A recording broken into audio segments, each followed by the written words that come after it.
Bueno, muy buenos días.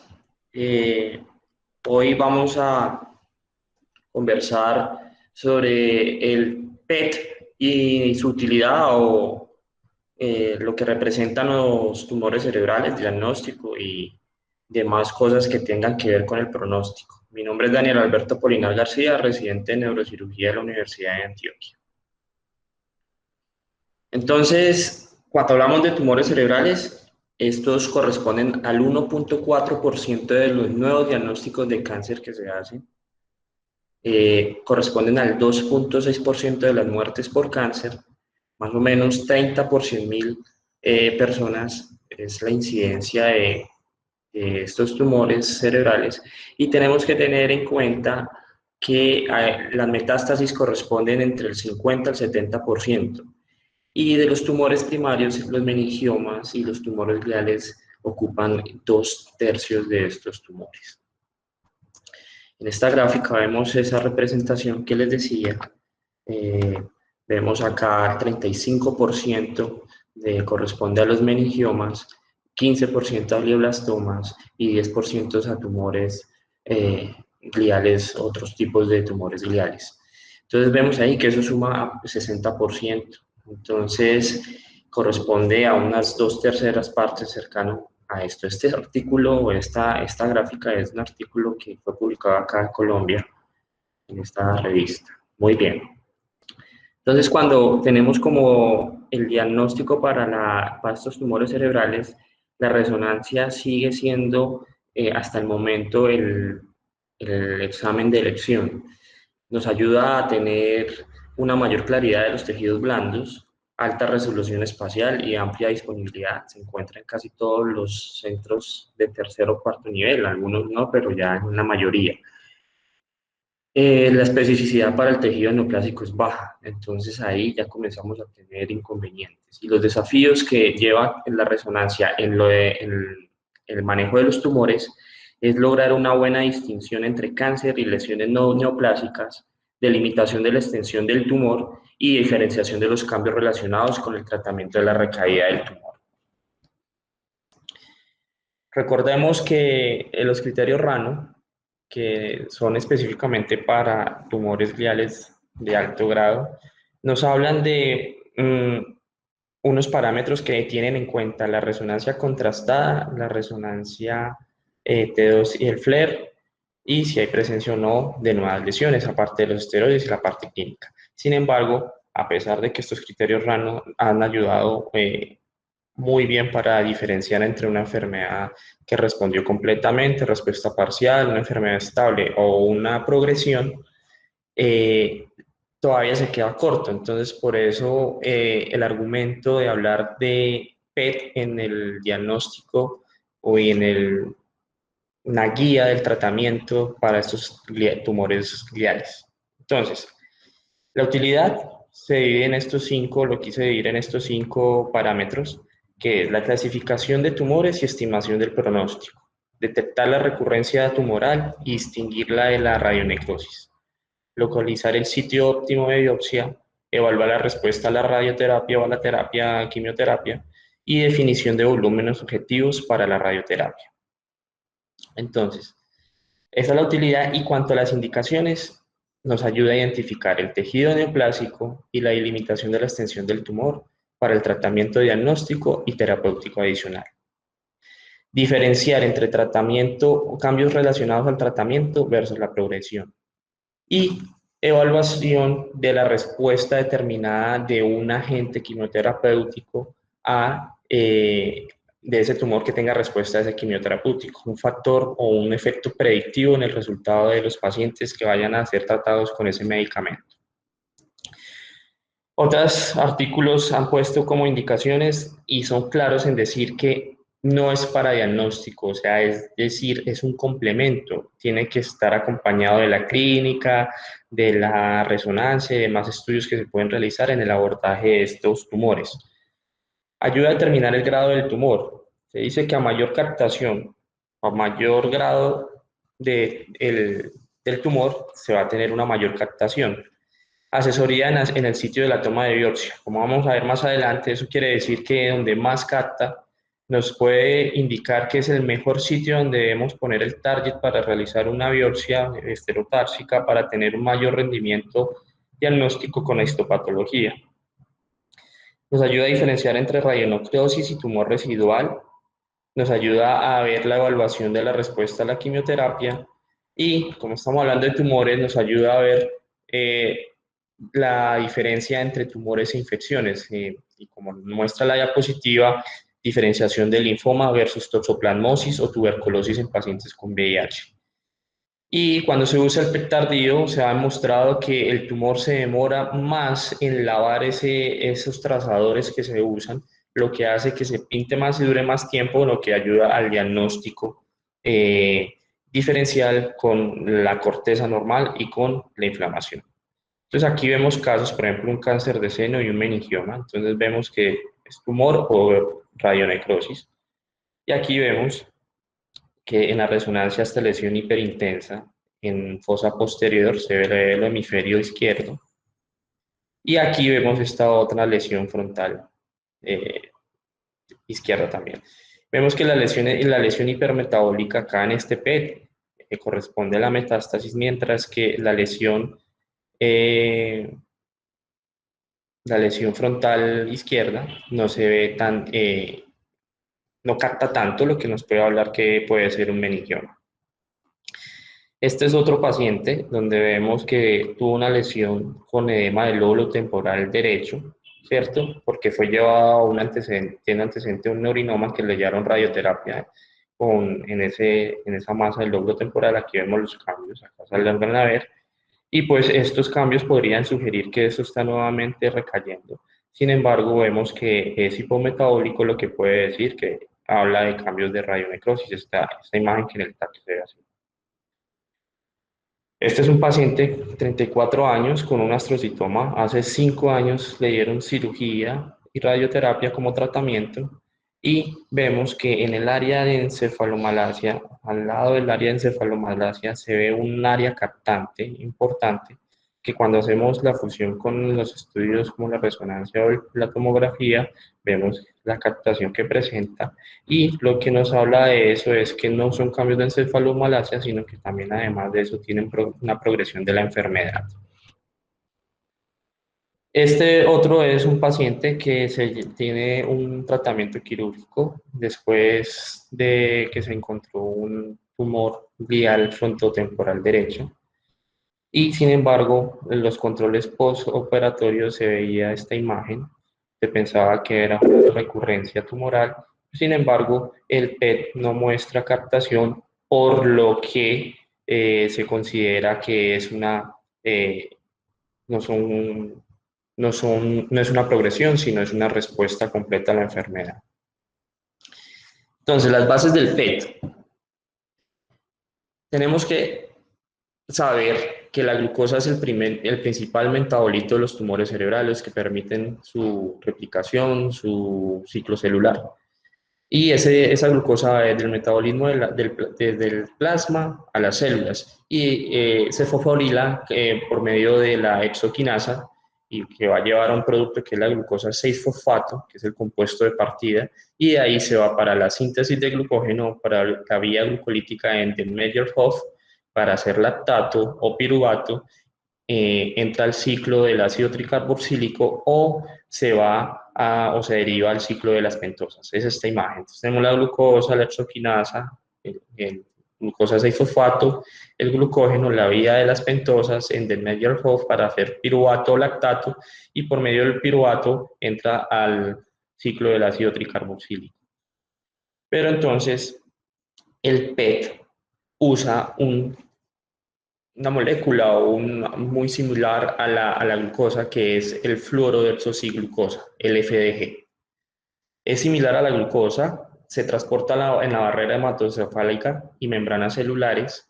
También es fosforilada por la exoquinasa y va a producir este producto, valga la redundancia, FDG6-fosfato, y se acumulan los tejidos en una tasa proporcional a la tasa de utilización de la glucosa en esos tumores cerebrales. Sin embargo, como miran acá, este no se va a metabolizar, es decir, esto llega acá, la exogenasa la fosforila y se va a quedar acá acumulado en el tejido, lo que va a mostrar y lo que vamos a tener un mayor rendimiento para la detección por medio de la imagen.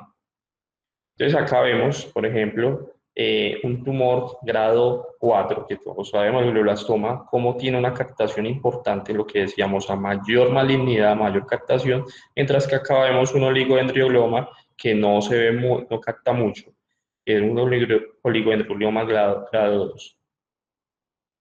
Entonces, el FDG se observa comúnmente en tumores en proliferación, tiene mayor expresión del transporte de glucosa y la enzima exoquinasa, y tiene una alta captación en el parénquima sano, lo que dificulta la delimitación de los tumores cerebrales. Y con los procesos inflamatorios se puede alterar el rendimiento diagnóstico. Acá claro que el FDG fue el primer trazador que se usó para detectar tumores o para la utilización en el PET, ¿sí?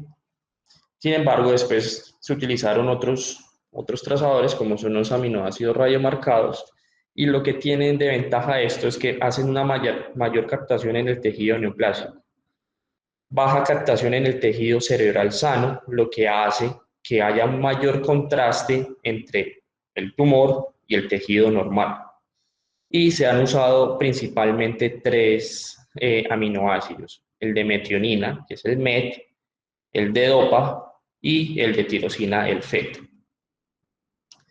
Como les decía, la captación de aminoácidos en el tejido cerebral sano es menor a diferencia del FDG, lo que hace que haya un mayor contraste, mayor diferenciación del tejido eh, tumoral con el tejido cerebral sano.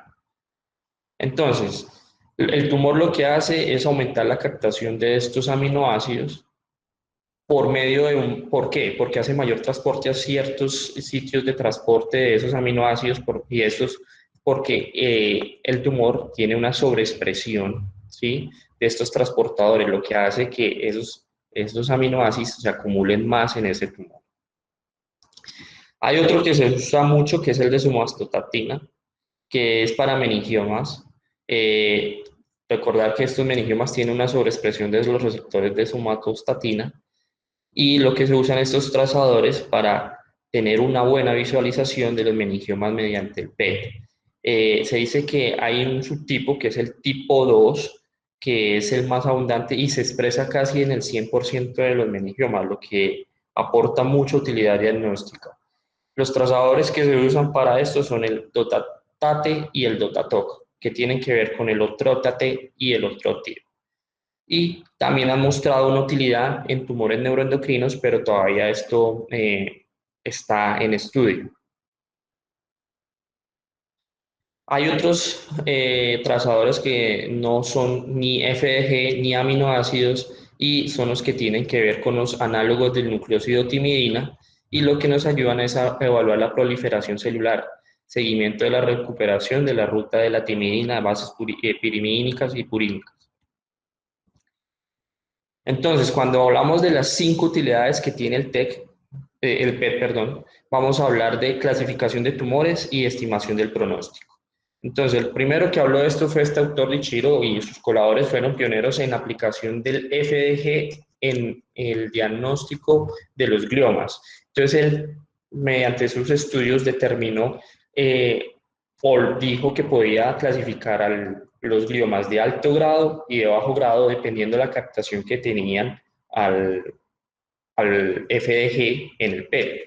Es decir, alta captación, tumores de alto grado, y baja captación, tumores de bajo grado, ¿cierto? Y propuso una relación entre la glucosa del tumor y la glucosa del cerebro normal, diciendo que mayor de 1.4 a 1 en esa relación hablaba de un tumor de alto grado con una supervivencia incluso menor de 5 meses. Y cuando teníamos una relación menor de 1.4 a 1, decía que la supervivencia podía ser de más de 19 meses y hablaba más de un tumor de de bajo grado, ¿sí? Entonces, tenemos esta premisa que es captación tumoral del FDG mayor que la corteza, tiene una mediana de supervivencia de aproximadamente 10 meses, porque lo que sabemos es que el PET o el FDG capta menos en la sustancia blanca, la corteza capta más que en la sustancia blanca, pero lo ideal es que el tumor capte menos que la corteza, porque si no nos estaría hablando de un tumor de alto grado. Esta doctora, que es de India, la doctora Padma, es una autora, una neuróloga que ha escrito mucho sobre la utilidad y el manejo de los pacientes de los tumores cerebrales, sobre todo en gliomas, seguidos o guiados por las imágenes del PET. Entonces, en este estudio que fue publicado en el 2003, tenemos 331 casos evaluados por las proporciones del tumor y una región de referencia, un tejido cerebral sano. Y ella lo clasificó en estos cuatro puntos. 0 era un tumor que no tenía captación. 1, menor o igual que la sustancia blanca normal. 2, la sustancia blanca normal tenía menor captación que la lesión y la lesión menos que la corteza normal. Y 3, el tumor tenía más captación que la corteza normal. Y ella dijo y encontró en este estudio que los que estaban en el estadio 0 o 1, el 86% de los tumores eran grado 1 o 2 y tenían una mediana de supervivencia de 2 a 3 años. Mientras que los que estaban en 2 y 3, el 94% eran de grado 3 o grado 4 y con una mediana de supervivencia mucho menor. Propuso unos niveles de corte para hablar de gliomas de bajo grado versus alto grado en relación del tumor con la corteza cerebral y del tumor con la sustancia blanca. Y dijo 0.6 para la relación tumor-corteza y 1.5 para la relación tumor-sustancia blanca. Si teníamos valores por encima de eso, alto grado. Si teníamos valores por debajo de eso, bajo grado, con una sensibilidad del 94% y una especificidad del 77%. La otra utilidad de la que hablamos es detectar la recurrencia tumoral y distinguirla de la radionecrosis. Entonces, el FDG nos ayuda, o el PET, distinguir la recurrencia del tumor de la radionecrosis con una sensibilidad del 81 al 86%, incluso en algunos estudios hasta el 100%, y una especificidad que sí es muy variable, del 22 y al 100%. Entonces, acá el FDG y el PET comienza a tener ciertas limitaciones porque lo que nosotros necesitamos es tener un buen descarte de que no sea otra cosa diferente a la radionecrosis. Localizar el sitio óptimo de biopsia. Entonces, se dice que a mayor sitio de captación de la lesión es el sitio ideal o el target más específico para realizar una biopsia, ya sea estereotáxica abierta, sobre todo estereotáxica, para tomar esa patología, esa biopsia y tener un rendimiento mucho más alto en el diagnóstico. La otra utilidad es evaluar la respuesta a la terapia. Entonces, se dice que, o la hipótesis es que el tratamiento efectivo es que tiene que ver con una reducción de la tasa metabólica en los controles post-terapia, llámese quimioterapia, radioterapia. Entonces, los tumores que responden al tratamiento muestran un metabolismo sin cambios o reducido, mientras que por lo contrario los tumores que no responden muestran un metabolismo aumentado. Sin embargo, se ha visto que pacientes por radioterapia tienen mayor captación del FDG de los trazadores en comparación a los niveles que precedieron a la radioterapia. Entonces usted podría pensar de que ese tumor está haciendo una recurrencia o está progresando. Sin embargo, se ha dado cuenta que la radioterapia conduce a un aumento del metabolismo y mayor captación hay mayor transporte en unas células que están siendo agredidas por la radioterapia, infiltración de regiones tumorales muertas y moribundas con elementos inflamatorios metabólicamente activos y el consumo de energía de la apoptosis celular de esas células tumorales, lo que hace que se capte más el trazador y nos pueda llegar a confundir. Y por último, en la utilidad, definición de volúmenes subjetivos para la radioterapia. Entonces, el FDG-PET no aporta información útil para la planificación del tratamiento convencional, el de glucosa. Es útil para definir el volumen del tumor, para saber a dónde dirigir la radiocirugía, y nos dice que puede tener este hipermetabolismo, nos ayuda, por ejemplo, cuando tenemos un sitio que capta mucho, a pensar en dar una radioterapia adicional, que generalmente hablan de 20 grays, y planificar los volúmenes objetivos de la radiocirugía. Eso es la utilidad que tiene el PET. Ahora vamos a hablar de PET en tres escenarios específicos. Vamos a hablar de PET en gliomas, PET en meningiomas y PET en metástasis. Se ha mostrado que el PET en gliomas, el que muestra mayor utilidad es el PET en aminoácidos. Y en el aminoácidos tenemos la metionina y la tirosina, y también la dopa, de que ya les voy a hablar posteriormente con un artículo. Se acumulan muy bien en el tejido cerebral, lo que nos lleva a un buen diagnóstico, y diferente al FDG, donde vemos que esta sensibilidad es del 71 al 94% y una especificidad del 77%, algo menor que la de metionina y similar a la de la tirosina. Los aminoácidos, el PET con aminoácidos también puede mostrar en menor cuantía que el de la glucosa, el que usa el similar a la glucosa.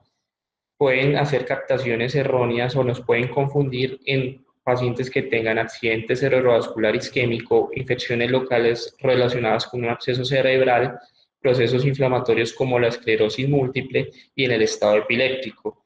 Es decir, el aminoácido puede generar esto en menos frecuente, pero también lo puede generar igual que el FDG.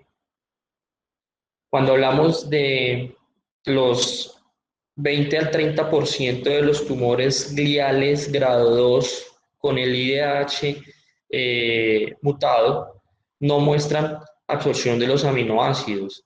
Y esto lo que lleva a la conclusión es que un PET negativo no excluye que no tengamos un glioma de bajo grado, por lo que siempre, y sigo haciendo la salvedad, el PET es un complemento, más no es alternativa única de diagnóstico. Para la extensión en los gliomas, tiene el PET un beneficio, que es que delimita o identifica la extensión del glioma de manera más confiable que la resonancia magnética convencional.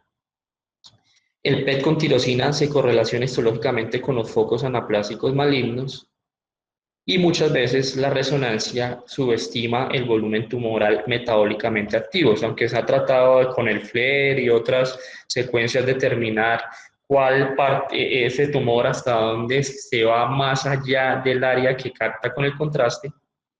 El PET parece que tener un mejor rendimiento en delimitar el tumor.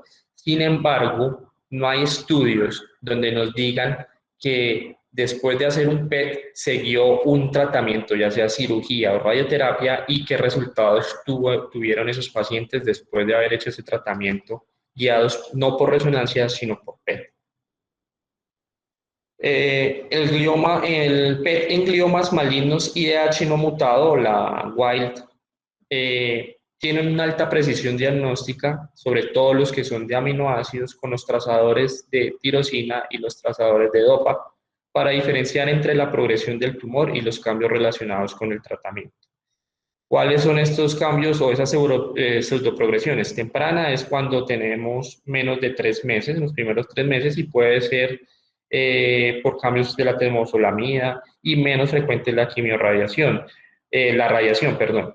Mientras que tardía es después de los 6 meses y es sobre todo cambios por necrosis de la radiación. En este ejemplo tenemos un paciente de 70 años que tenía un astrocitoma anaplásico, se llevó a cirugía y después quedaba la duda si esta lesión que está acá hablaba de una progresión o eran cambios del tratamiento que se le ofreció al paciente.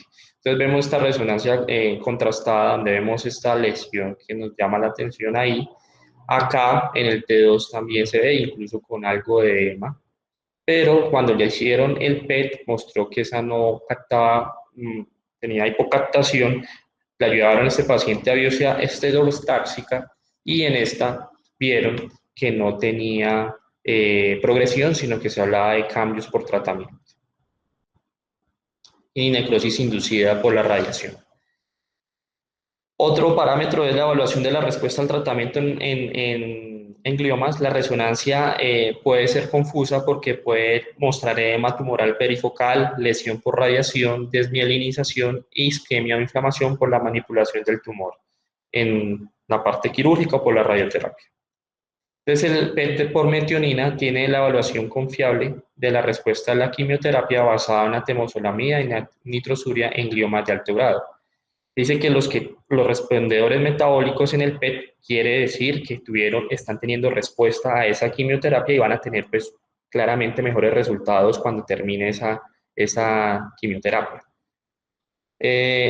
Para los tumores de bajo grado se usa el de tirosina, es más útil el de tirosina, y la ventaja que tiene sobre la resonancia es que muestra unos cambios o una reducción del volumen tumoral después de darle la quimioterapia de manera más temprana y la radioterapia que la resonancia.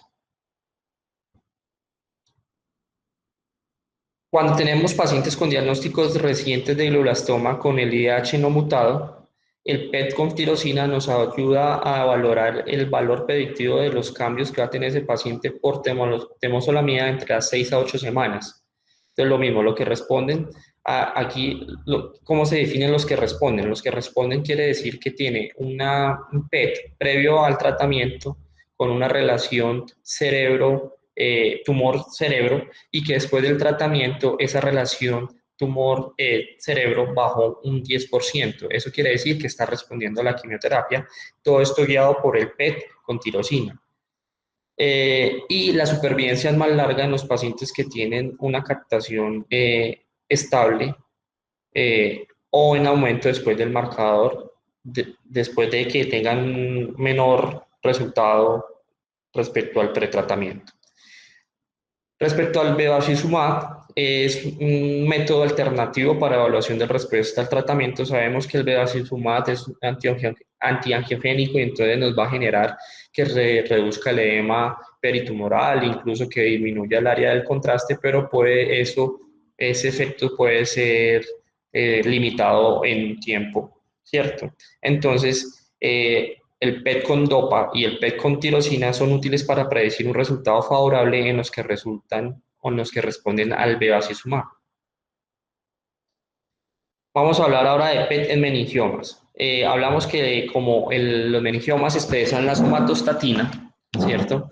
El PET que mejor capta o que más utiliza en meningiomas es el PET con somatostatina y se usa sobre todo en meningiomas, como ustedes ven ahí, que son meningiomas del base del cráneo, cerca de la voz del cerebro, que tienen extensión o compromiso óseo más allá de la parte blanda, hallazgos de imagen equívocos relacionados con artefactos o calcificaciones y a esos que son difíciles de detectar mediante la resonancia magnética. Entonces acá tenemos, por ejemplo, este caso, la tomografía se ve esto hiperdenso que nos puede hablar de que fuera una calcificación de la voz.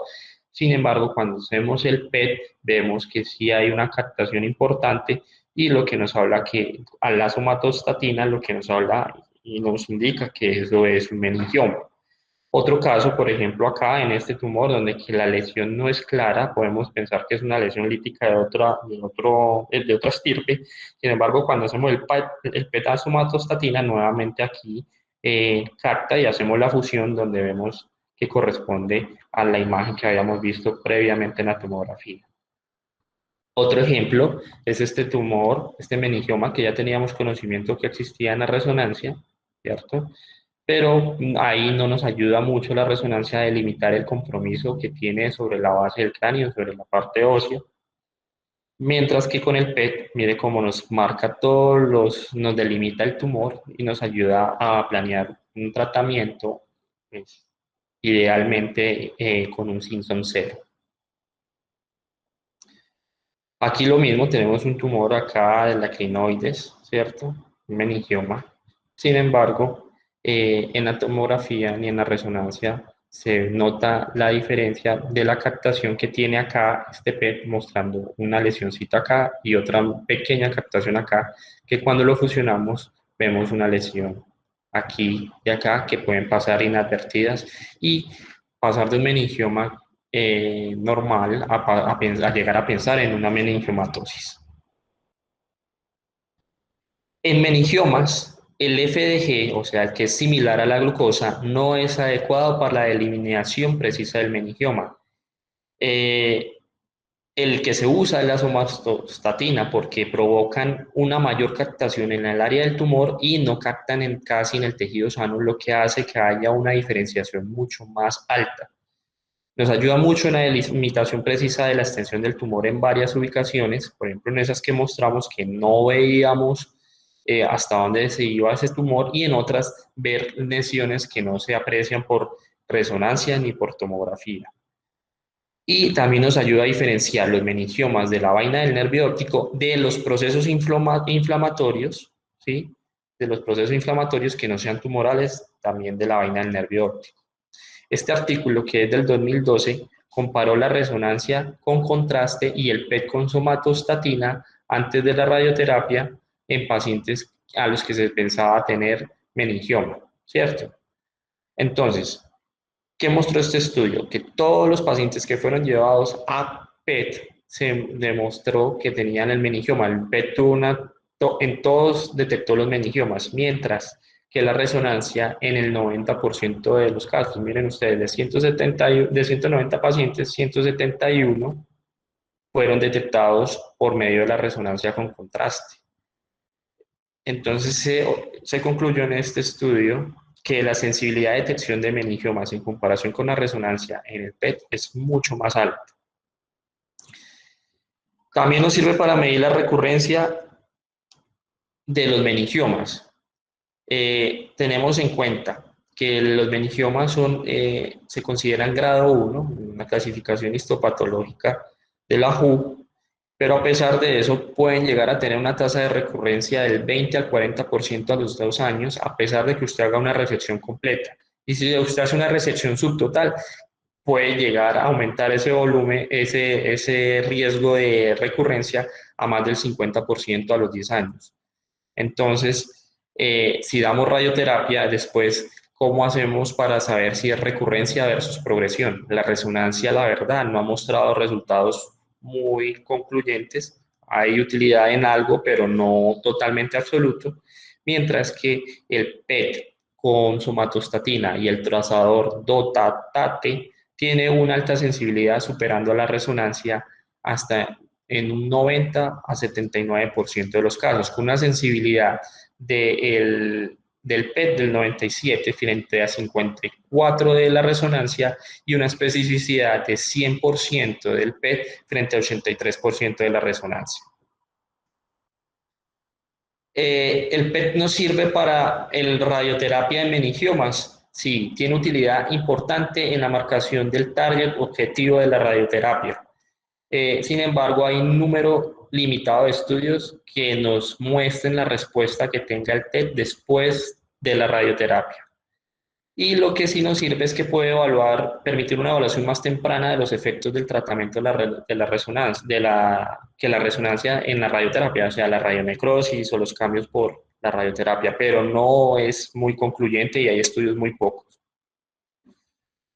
Aquí vemos otro ejemplo donde tenemos un paciente que encontramos esta lesión inicialmente y inadvertidamente en la resonancia no se veían estas otras dos lesiones que también captaban al PET con somatostatina. Cuando hablamos de PET y metástasis, se dice que la gran mayoría de las metástasis se pueden delinear fácilmente mediante la resonancia estándar con contraste. Y en este escenario es el único donde la resonancia, hasta el momento, lo que muestra la literatura y los estudios que se han hecho, es que la resonancia es mayor, el rendimiento diagnóstico es mayor que el PET de glucosa en delimitar los tumores en un 97% versus un 21%, o sea, bastante alto. Y sobre todo ese estudio se hizo, esas comparaciones se hizo en pacientes con metástasis de cáncer de pulmón, que sabemos que tiene alta incidencia en las metástasis cerebrales globales. El PET de aminoácidos utilizando la tirosina en metástasis cerebrales mayores de 1 centímetro de diámetro parece ser superior al PET de glucosa, que aquí fue el que se usó. Sin embargo, no es concluyente ese PET de aminoácidos en la marcación o delimitación de las metástasis. Entonces, acá tenemos un ejemplo de donde vemos esta tomografía, vemos esta lesión hipodensa como redonda, bien delimitada, y vemos el PET que se hizo acá. Aquí encontramos que tiene un área hipocaptante y una hipercaptante en la periferia, lo que habla de la metástasis, y acá lo mismo otro tumor similar. La recurrencia, el PET en el tratamiento y la recurrencia de las metástasis cerebrales. El que tiene utilidad es el PET con aminoácidos, con ADOPA y con metionina, con una sensibilidad y especificidad del 80%. El FDG casi no sirve para la recurrencia y evaluar el tratamiento de las metástasis. El PET con tirosina tiene una sensibilidad del 80 al 90% y pueden llegar a ser útiles para la pseudoprogresión. Para evaluar la respuesta al tratamiento, sabemos que los tumores y principalmente el tumor el melanoma y el cáncer de pulmón se les está dando terapia de inmunoterapia y esos PET con aminoácidos tienen el potencial de agregar información valiosa a la resonancia sobre la respuesta que tienen los pacientes porque aportan cambios más tempranos que la resonancia y sobre todo, como les decía, en el cáncer de pulmón y el melanoma. Entonces acá tenemos un ejemplo de un paciente que tenía un melanoma, se le dio terapia inmunológica, este es el pretratamiento, vemos esta lesión acá, ¿cierto? Aquí, y vemos que aquí captaba, tenía una captación importante. Mientras que en el seguimiento, después de 8 semanas de haberle dado el tratamiento, vemos que acá esta imagen en la resonancia está casi similar, mientras que acá la captación sí bajó, lo que nos habla que eso está respondiendo al tratamiento. Acá les voy a hablar del el PET con DOPA, que es el que últimamente está tomando más fuerza. Este artículo que es de Nature del 2019 evalúa el impacto terapéutico y la precisión diagnóstica en pacientes con glioblastoma y metástasis. Fueron un total de 106 pacientes. De esos 106 pacientes, 41 eran metástasis cerebrales y tenían una sospecha alta clínica de recurrencia por resonancia y por clínica. Se llevaron a P con DOPA y miren cómo se cambió el diagnóstico y el plan de tratamiento. En un 39% se cambió el diagnóstico y el tratamiento en un 17.1% de los casos, pensando que estos pacientes tenían recurrencia y lo que tenían eran cambios post-radioterapia o post-tratamiento. Lo mismo, pacientes que tenían sospecha de glioblastoma recurrente fueron 12, se les hizo el PET con DOPA y hubo un cambio en el diagnóstico y plan de tratamiento en la tercera parte de los pacientes. Entonces, esto nos ayuda mucho para llegar a pensar de que puede ser una herramienta muy útil en la evaluación de la recurrencia versus los cambios del tratamiento en los pacientes con tumores gliales. Mientras que la infiltración residual de un glioblastoma después del tratamiento no mostró mayores cambios, mide 3.8% y 5.7% en el cambio del tratamiento y el diagnóstico. Entonces, este otro artículo nos dice que cuando usted tenga glioblastomas, si tiene una sospecha de recurrencia, hágale el PET con DOPA. Si tiene un glioblastoma y usted hace una evaluación general, sistemática, de un tumor residual después del tratamiento, no está recomendado. Si usted tiene una metástasis cerebral y está sospechando recurrencia, hágale el PET de DOPA de manera opcional. ¿Por qué? Porque sabemos, y aquí está el asterisco diciendo que es opcional, porque sabemos que la resonancia es el mejor examen hasta el momento para detectar la extensión de las metástasis cerebrales.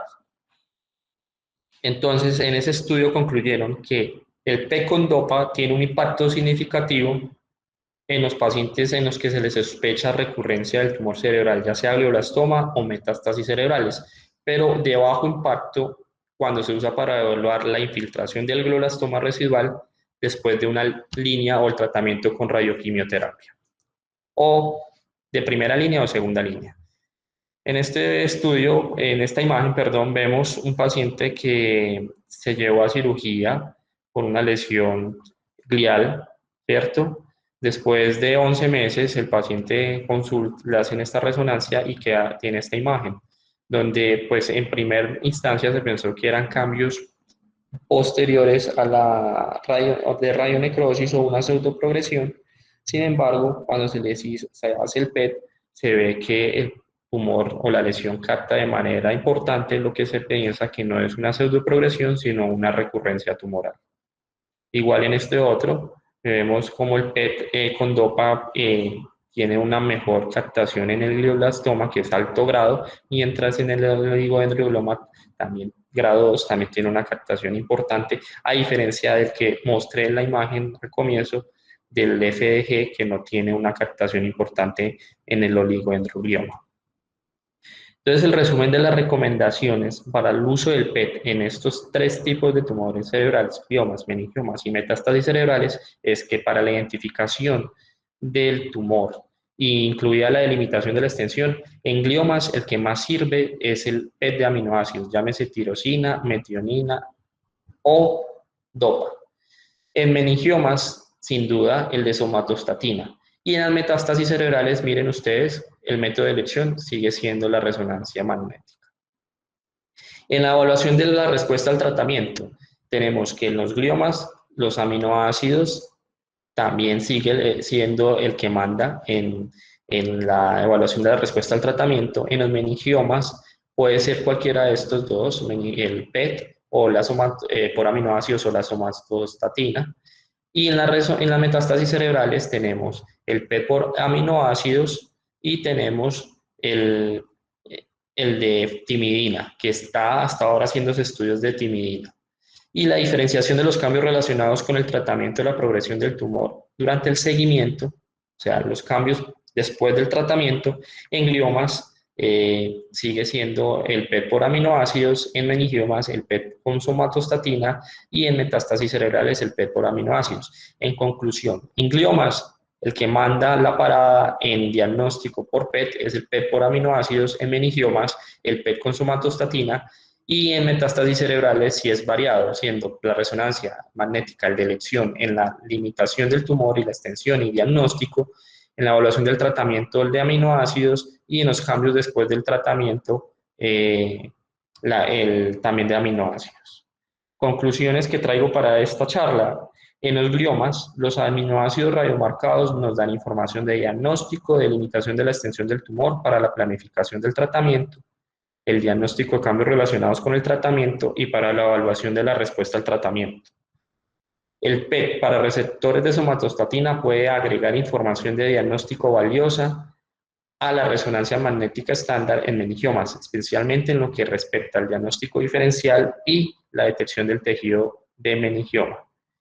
El PET de aminoácidos es de gran valor para distinguir los cambios reactivos post-tratamiento que siguen la radioterapia en las metástasis cerebrales recurrentes. Y como empezó la charla casi con lo que les dije, no es la única alternativa diagnóstica. Es un complemento en el arsenal diagnóstico que tenemos, llámese clínica, llámese resonancia y demás estudios que se pueden hacer, resonancia con espectroscopia. Y se requieren sin duda mayores estudios y conocimiento público para volverlo una verdadera alternativa y se vuelva más frecuente en el diagnóstico y en el manejo de los pacientes con tumores cerebrales. Muchas gracias.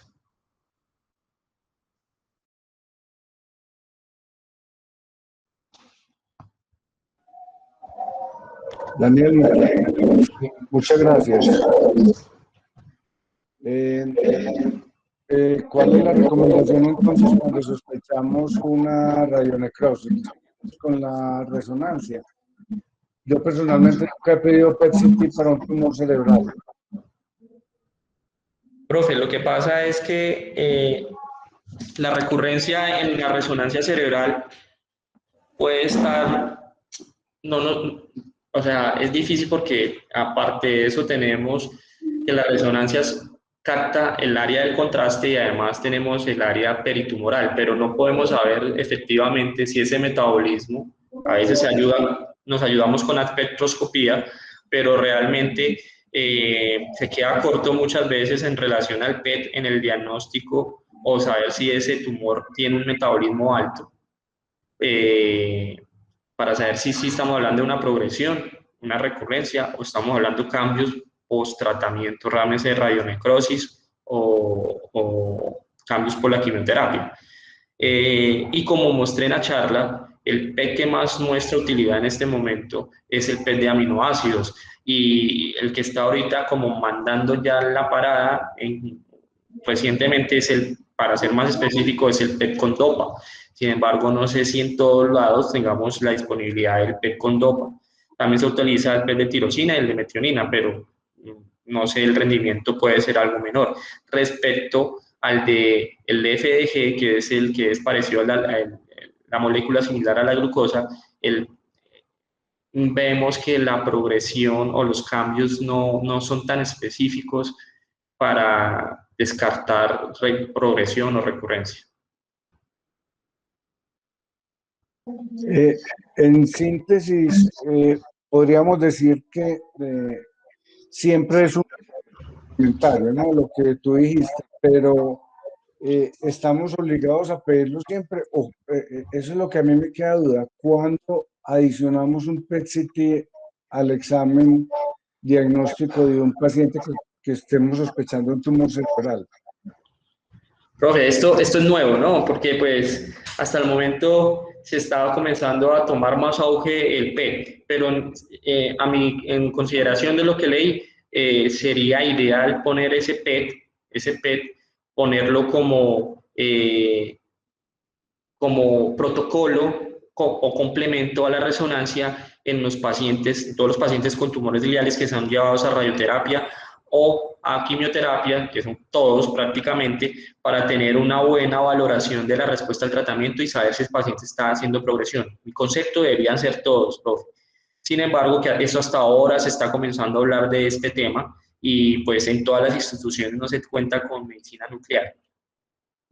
Ok, adelante, doctor Cerro. Buenos días, doctora Apolinar, muy buena la charla, muy ilustrativa. Lo que usted mostró es una charla buena, muy adecuada, muy teórica, pero lo que yo he visto pues en la práctica y lo que vi en mi formación es, por ejemplo, metástasis y meningiomas. Yo no le veo tanta utilidad al PET. Inclusive cuando hacemos radiocirugía, simplemente es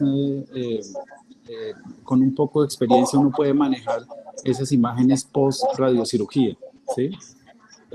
Tenemos a veces simplemente con observar el paciente, dar un compás de espera y ese edema que tiene el paciente inicialmente post radiocirugía de las metástasis, después empiezan a mejorar sin necesidad de hacerle más exámenes, sino simplemente con unas resonancias de control. En cuanto a los meningiomas, pues realmente el meningioma es una imagen que se ve muy bien en la resonancia, tanto prequirúrgica, postquirúrgica, la recidiva. En el momento de hacer el planeamiento para la radiocirugía, es una imagen de la cual los neurocirujanos estamos muy familiarizados. No veo en qué podría aportar de más el PET. Y lo que comentaba el doctor Ignacio es un dilema que tenemos todos los neurocirujanos, que son los gliomas que fueron llevados a tratamiento oncológico y tratamiento de radioterapia, en la cual nos quedamos sin saber si es recidiva o radionecrosis. Ese es el gran dilema y lo que nosotros hemos visto, finalmente esos pacientes los hemos tratado con biopsia por estereotaxia y cuando nos sale radionecrosis no excluye la posibilidad de que haya una recidiva tumoral. ¿Por qué? Porque nosotros estamos haciendo una biopsia de de unos cuadrantes específicos, por ejemplo, por estereotaxia o por neuronavegación, y podríamos no estar tomando la zona de recidiva. Entonces, ese es un dilema que es difícil, inclusive con la misma biopsia, inclusive con neuropatólogos, dudan si hay recidivas, si es efecto de la radioterapia. Entonces, es un tema complejo. Y en mi práctica, lo que nosotros hemos visto y que nos ha ayudado bastante, el PET es para cirugía de epilepsia. Básicamente, eso era todo. Muchas gracias. Doctor Oscar Zorros, muchas gracias. Usted tiene razón, sí, profe. En meningiomas es más como una ayuda de complemento, aunque la resonancia, como usted lo dice bien, aporta mucho. Es como para ver en esos tumores que quedan la duda si es, por ejemplo, los que están en la hoz del cerebro o los que están en la base del cráneo, que a veces no quedan la imagen totalmente clara de qué puede llegar a ser. Y se tiene la sospecha, esa sería la utilidad del PET con somatostatina para los meningiomas. Y respecto a la metástasis, estamos totalmente de acuerdo. Incluso lo que comenté en la charla, el PET no es que muestre mucha utilidad, lo que más está mostrando, a pesar de todo, uno pensaría que las metástasis tienen buen metabolismo y todo, pero sigue siendo la resonancia la que manda la parada ahí. Y en los tumores gliales, precisamente ante esas dudas, lo que se ha mostrado es que de pronto utilizando el PET con aminoácidos nos puede ayudar a tener una información más temprana de si eso realmente son cambios por radionecrosis o una pseudoprogresión, a que sean cambios por progresión tumoral, por la captación que hace esas células tumorales a los aminoácidos en ese momento de la valoración.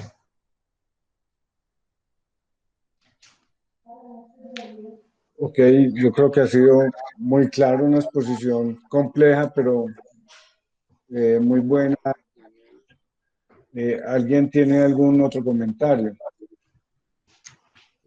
Doctor Ignacio, buenos días. Buenos días, doctor. ¿Cómo está? Bueno, muy bien. No, muy de acuerdo con el doctor Zorro. Y obviamente, pues esta es una tecnología que apenas hace pocos años la contamos en el país.